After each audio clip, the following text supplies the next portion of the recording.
എല്ലാ ജനങ്ങൾക്കും എൻ്റെ നമസ്കാരം. ഞാനിവിടെ പറയാൻ പോകുന്നത് ഞാൻ ഓരോ വർഷങ്ങളിലും ജനങ്ങൾക്ക് വരുന്ന ദോഷങ്ങളും മറ്റുള്ള തരത്തിലുള്ള അപകടങ്ങളും പ്രയാസങ്ങളൊക്കെ ഉള്ള കാര്യങ്ങൾ വിശദമായിട്ട് നോക്കിയതിന് ശേഷം ഞാൻ പറയുന്നതാണ്. അപ്പോൾ ഓരോ വർഷങ്ങൾ കഴിയുന്തോറും ജനങ്ങൾക്ക് വളരെയധികം പ്രയാസം ഉള്ള ഓരോ വർഷങ്ങളാണ് കണ്ടുവരുന്നത്. 2025 ഞാൻ പറഞ്ഞു, ഞാൻ നോക്കുന്നത് ഓരോ വർഷത്തും നോക്കുന്നത് 2024 ഡിസംബർ 25-ന് 2025-ലെയാണ് നോക്കുന്നത്. അപ്പോൾ അന്ന് നോക്കിയതിന് ശേഷം ഞാൻ കണ്ടപ്പോൾ 2025 വളരെ ദോഷമുള്ള വർഷമാണ്. ജനങ്ങൾക്ക് പല വിധത്തിലും പല തരത്തിലുള്ള ദുരിതങ്ങളും അപകടങ്ങളും മറ്റുള്ള തരത്തിലുള്ള മരണങ്ങളുമൊക്കെ ഉണ്ടാവാൻ സാധ്യത കാണുന്നുണ്ട്. അത് ഞാൻ നേരത്തെ തന്നെ പറഞ്ഞിരുന്നു. കൂടുതലും അശ്രദ്ധ നിമിത്തമാണ് അപകടങ്ങൾ ഉണ്ടാകുന്നത്.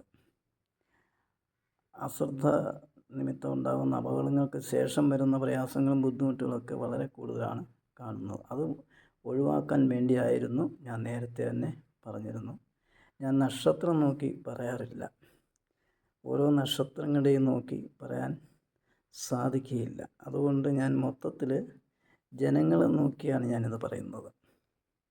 എല്ലാ രാജ്യങ്ങളുടെയും ഓരോ രാജ്യത്തിലെയും അത് ഞാൻ നേരത്തെ പറഞ്ഞു. 2020 എല്ലാവർക്കും ഒരുപോലെ ദോഷമാണെന്ന് ഞാൻ പറഞ്ഞിരുന്നു. അതിനുശേഷം വരുന്ന വർഷങ്ങളെല്ലാം ദുരിതങ്ങളായിരുന്നു.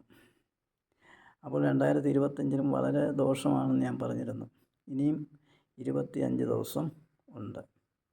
അപ്പോൾ 25 ദിവസത്തിനകത്ത് വെച്ച് ഇനിയും വളരെയധികം ദോഷങ്ങളും അപകടങ്ങളും മരണങ്ങളൊക്കെ ഉണ്ടാകാൻ സാധ്യത കാണുന്നുണ്ട്. അത് പലതരത്തിലുമാണ്. അതുകൊണ്ട് ഇനി എങ്കിലും സൂക്ഷിക്കുക.